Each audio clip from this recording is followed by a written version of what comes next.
Hello student, आज हम B Ed first year के physical education and health subject के अंतर्गत एक टॉपिक पे बात करेंगे। टाइप्स ऑफ योगा के बारे में थोड़ी सी चर्चा करेंगे संक्षिप्त में। योग के बहुत सारे प्रकार माने जाते हैं, तो यहाँ पर मुख्य रूप से हम कुछ योग के प्रकारों में के बारे में चर्चा करते हैं और प्रकारों के नाम में लेना चाहूंगा। सबसे पहले राजयोग, कर्मयोग, भक्ति योग, ज्ञान योग, हठ योग, लय योग, पातंजल योग, कुंडलिनी योग, ध्यान योग, जैन योग, बौद्ध योग इत्यादि प्रकार के योग माने जाते हैं। सबसे पहले हम राजयोग के बारे में चर्चा करते हैं। ठीक है, यह चेतना या चित्त में होने वाली चंचलता को प्रतिबंधित करने का काम करता है और राजयोग मानस संयम का योग चेतना के उच्च स्तर तक पहुंचने का आसन व व्यवहारिक दृष्टिकोण प्रदान करता है। इसे संक्षिप्त में ये कह सकते हैं कि ये निम्न स्थिति से हमें उच्च स्थिति की ओर ले जाता है और इसमें यम नियम, आसन, प्राणायाम, प्रत्याहार, धारणा, ध्यान और समाधि का स्तर क्रमशः ऊपर के रूप में प्राप्त होता है। इसके अंतर्गत अंतरण, अष्टांग योग और बहिरंग जैसी स्थितियां प्राप्त हो जाती हैं। कर्म योग की हम जहां तक बात करते हैं तो यह बिना फल की इच्छा के निस्वार्थ कर्म का मार्ग माना जाता है।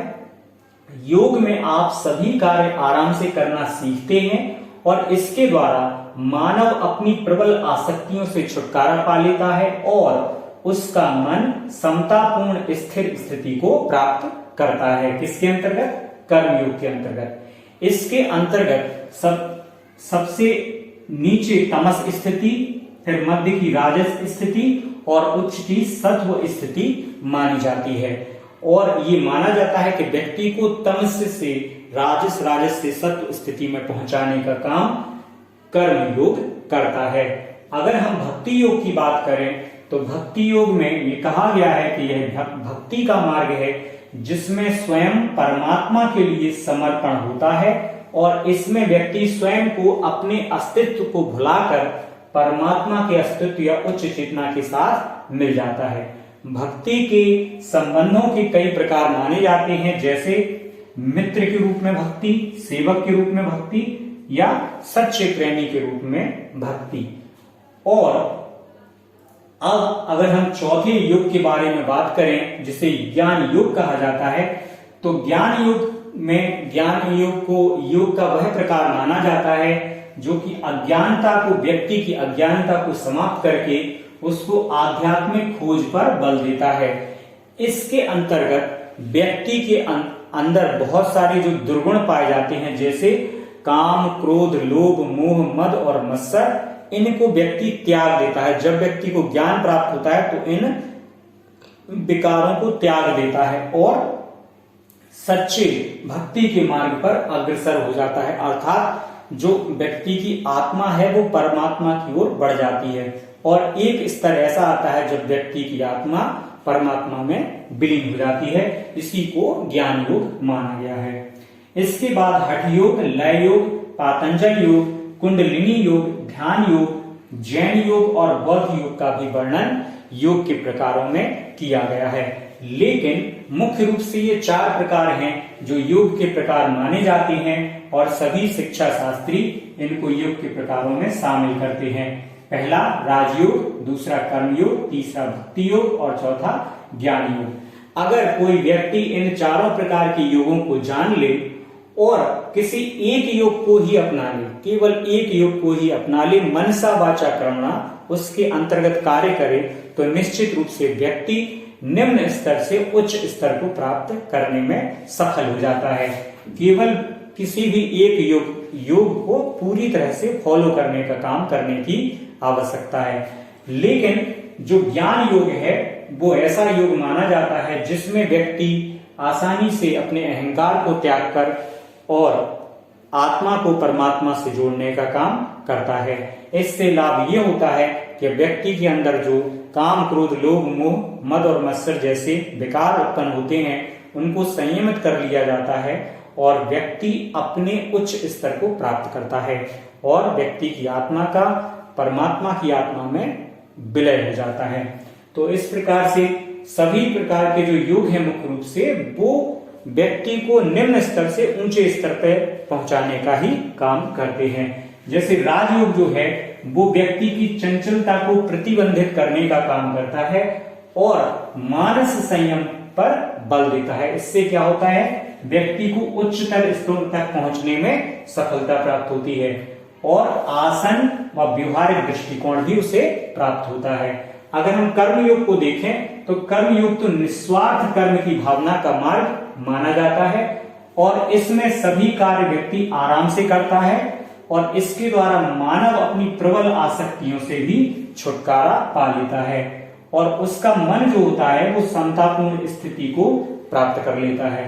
अगर हम भक्ति योग की बात करते हैं तो भक्ति योग में व्यक्ति स्वयं परमात्मा के लिए समर्पित हो जाता है और इसमें व्यक्ति अपने अस्तित्व को भूल जाता है और केवल उसे परमात्मा के अतिरिक्त कोई अन्य भी प्राप्त या अन्य किसी का ध्यान नहीं रहता है। वह उच्च प्रकार की चेतना अर्थात परमात्मा के साथ एकाकार हो जाता है और इस प्रकार की जो भावना होती है वो मित्र के रूप में, सेवक के रूप में या प्रेमी के रूप में भी प्राप्त की जा सकती है।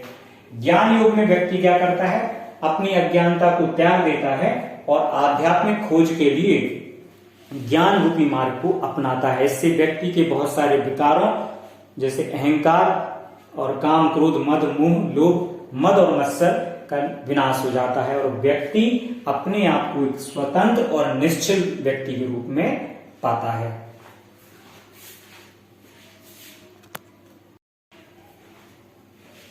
स्टूडेंट, एक बात की ध्यान देने की आवश्यकता है कि राजयोग, कर्मयोग, भक्ति योग और ज्ञान योग में बहुत सारी स्थितियां बनती हुई मानी जाती हैं। तो सबसे पहले राजयोग की स्थितियों को देखें।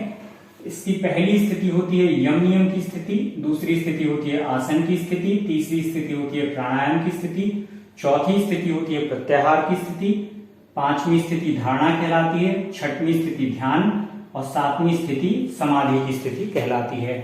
इसको अगर हम तीन भागों में बांटते हैं तो अंतरण, फिर अष्टांग योग और फिर बहिरंग की स्थितियां बनती हुई मानते हैं सभी लोग। अगर कर्म योग की स्थितियों को देखें तो मुख्य रूप से तीन प्रकार की स्थितियां इसमें मानी हुई हैं, तमस, राजस और सतव।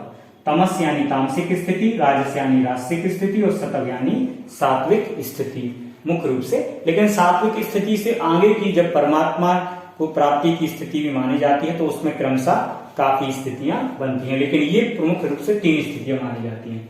अगर हम भक्ति योग की बात करें तो भक्ति योग में पहली स्थिति आसुरी, दूसरी स्थिति देव, तीसरी स्थिति प्रेम, चौथी स्थिति भक्ति, पांचवी स्थिति सगुण साक्षात्कार और छठवीं स्थिति निर्गुण समाधि की स्थिति मुख्य रूप से मानी जाती है। और अगर हम चौथे योग ज्ञान योग की बात करें तो इसमें पहली स्थिति श्रवण, दूसरी मनन, तीसरी निधि ध्यासन, चौथी ज्ञान, पांचवा जीवन मुक्ति और छठवीं स्थिति विदेह मुक्ति की स्थिति मानी जाती है मुख्य रूप से।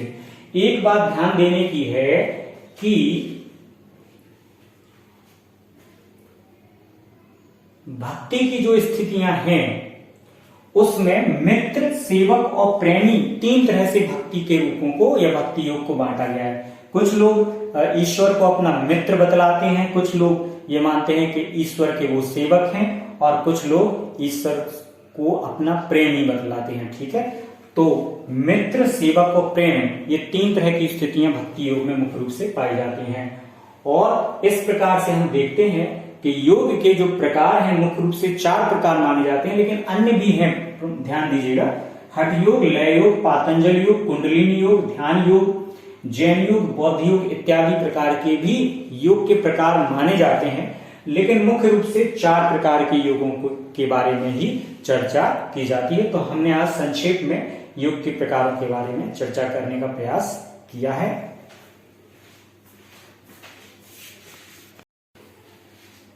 अगर हम इन योगों के प्रकारों को ध्यानपूर्वक देखें तो वास्तविकता यह है कि यह सभी प्रकार के योग व्यक्ति को कुछ विशेष दुर्गुणों से बचाने का काम करते हैं और ये मानते हैं कि आत्मा को परमात्मा से किस प्रकार से मिलाया जाए। जैसे राजयोग के बारे में अगर हम देखें तो यह व्यक्ति की चंचलता को प्रतिबंधित करने का काम मुख्य रूप से करता है। यह मन के संयम पर भी बल देता है और योग चेतना के उच्च स्तर को प्राप्त करना चाहता है। यह आसान है और व्यवहारिक दृष्टिकोण भी इसका माना जाता है।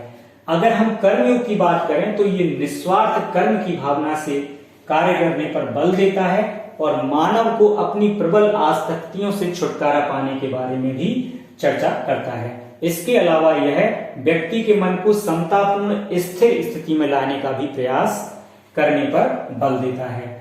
अगर हम भक्ति योग की बात करें तो यह स्पष्ट रूप से कहता है कि यह भक्ति का मार्ग है जिसमें स्वयं परमात्मा के लिए समर्पण होता है और व्यक्ति अपने अस्तित्व को भुला देता है और परमात्मा के अस्तित्व के साथ उच्च चेतना के द्वारा मिलने का प्रयास करता है, मित्र, सेवक और प्रेमी के रूप में। और ज्ञान योग की जहां तक बात है तो यह कहता है कि व्यक्ति